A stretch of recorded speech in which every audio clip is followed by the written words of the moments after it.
Nice.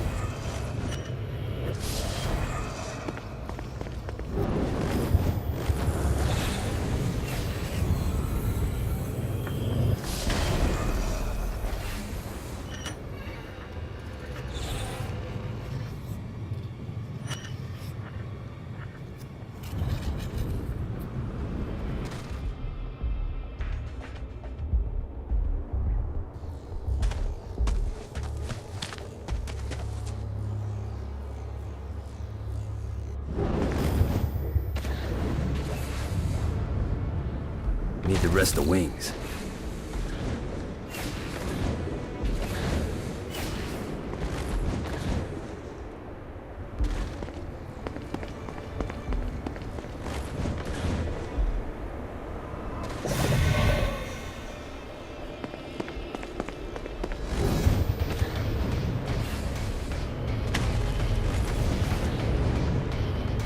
Gotta find more of these things.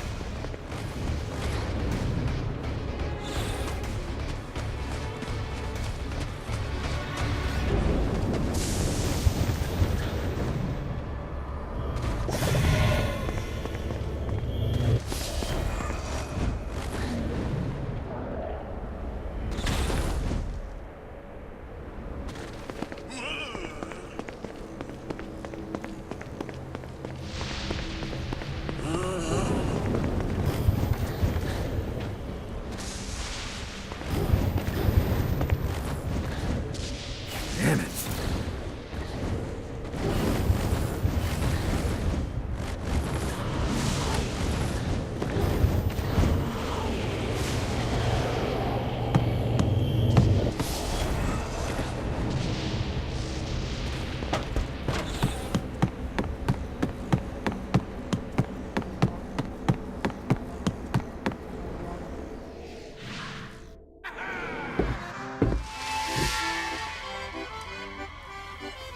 Abandoned ship!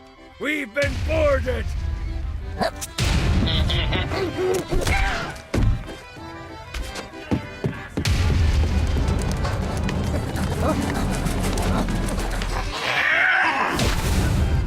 Get these damn things off my ship!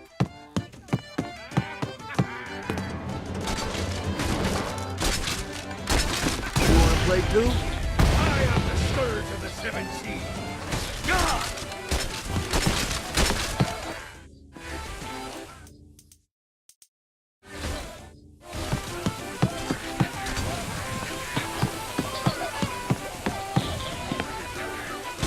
Get it off!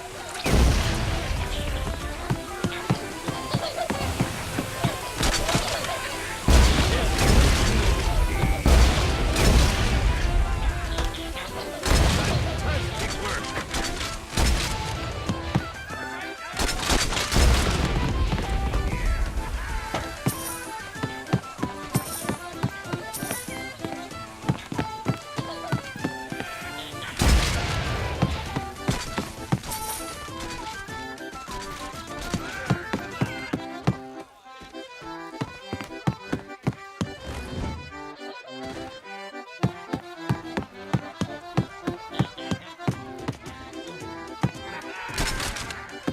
I will fucking end you.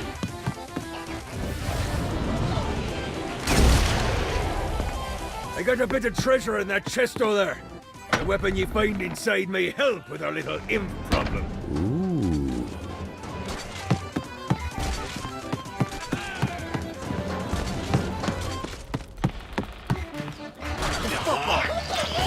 Fantastic work! I am the scourge of the seven seas! Get on!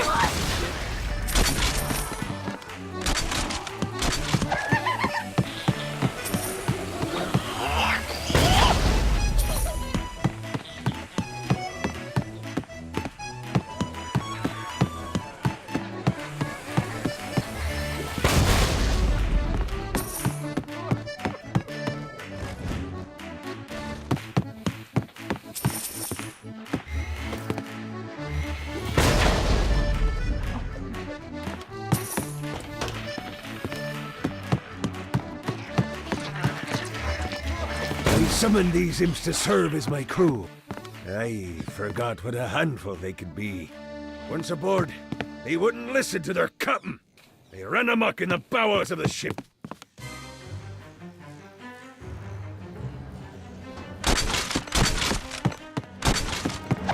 No, not another one of these.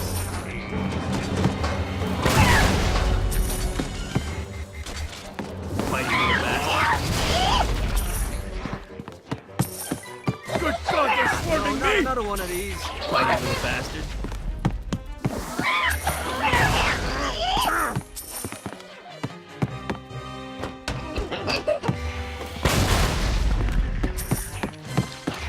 Hey, it's okay to drop the pirate voice. What pirate voice would that be? Wow.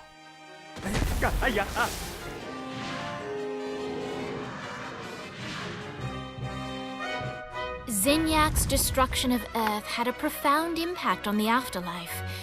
To heaven, it was a logistical nightmare. St. Peter's meticulous nature drove purgatory wait times to unbearable levels. Meanwhile, in hell, where souls in pain were used as currency, it created a new era of prosperity for the wickedly enterprising.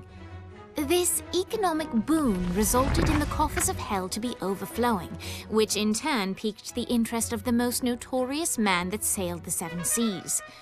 Long had Blackbeard been a thorn in Satan's side, robbing tax collectors on a semi-regular basis. But the promise of an immeasurable fortune drove him to be even bolder. An arrangement was reached. Blackbeard would provide information on strategic targets in exchange for a share of the profit. Johnny, who was interested in murder, not money, happily agreed.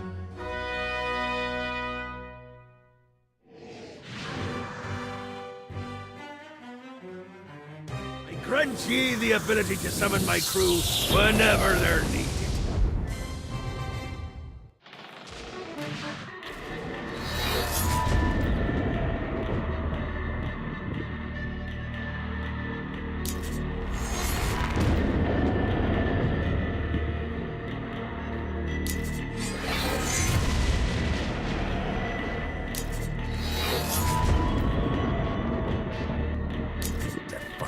Boss. All right, matey. It's time for your lesson.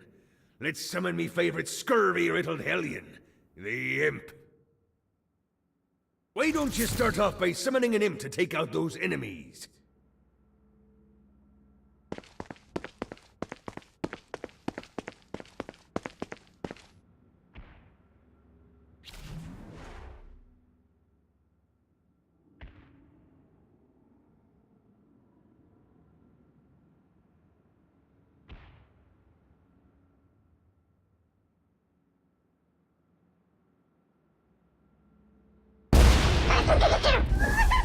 There you go, matey. Now take down the other demon.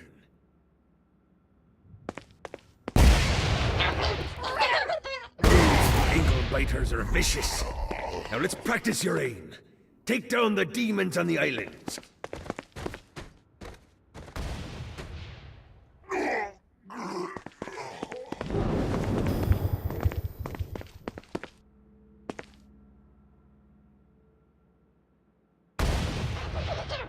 Things are as rewarding as pressing someone into service, am I right? Now get going. There's a whole wide world waiting to be plundered.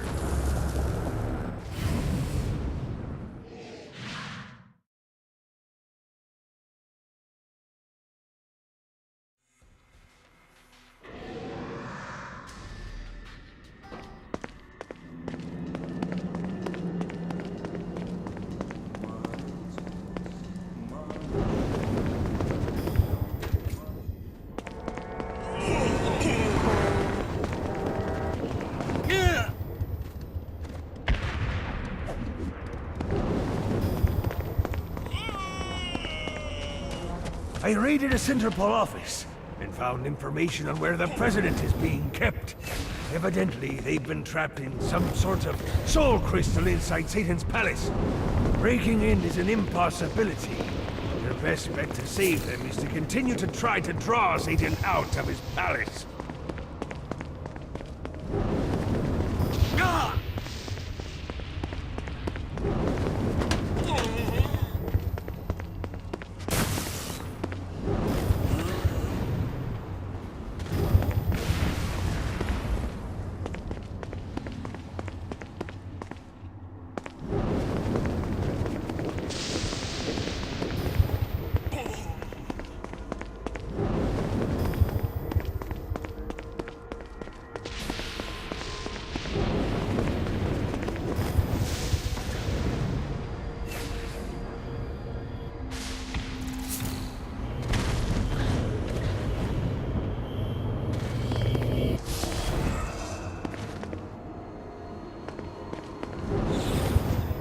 Note to self, find a way to control lightning.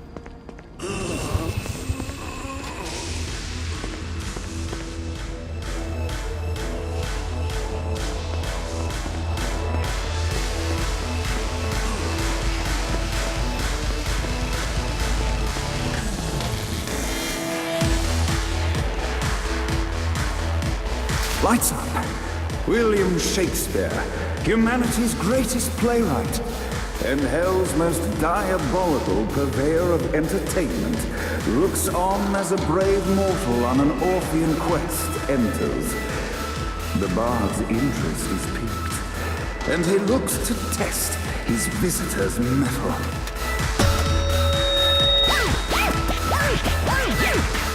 The masked tragedies were used to enemies cowering as they approached. But soon they realized that they faced a foe with courage and nobility, traits uncommon in the fires of perdition.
The inciting incident resolved. The time had come for rising action.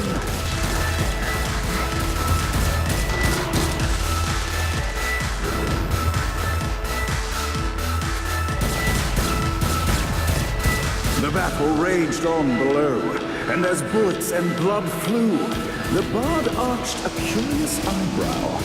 Could this mortal be the exact thing that Shakespeare needed?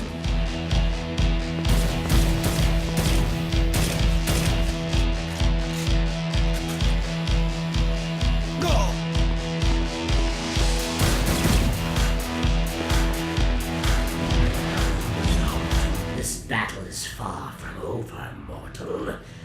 Arise! And now, Act 3!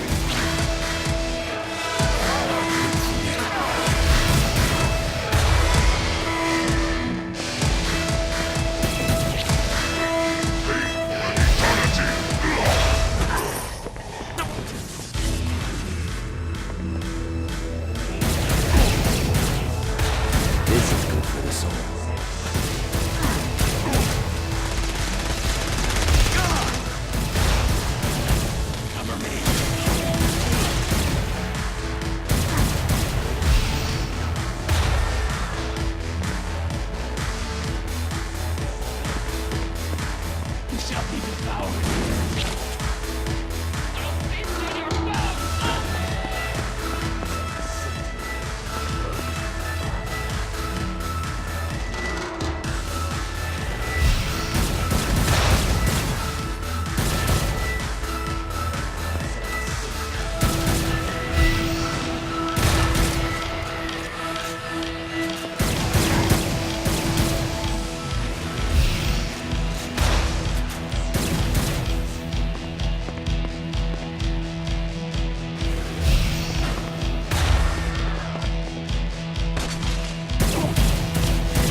the conflict resolved, Shakespeare eagerly awaited meeting the champion that dispatched so many of his men.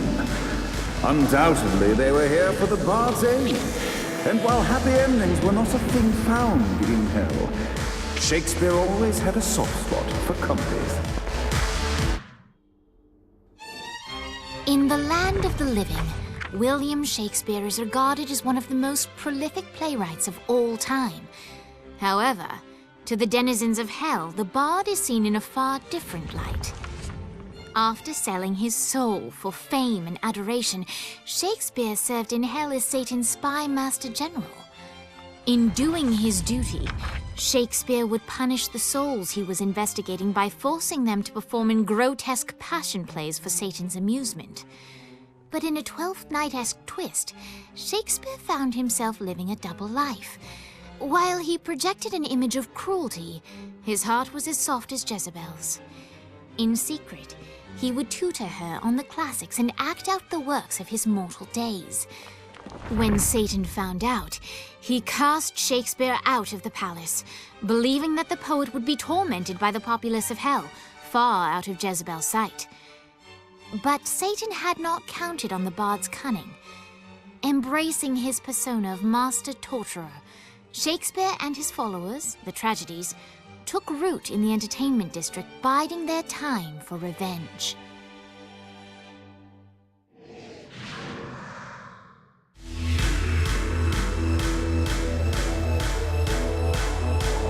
So Shakespeare called forth the Deus Ex Machina to bestow our protagonist with the arcane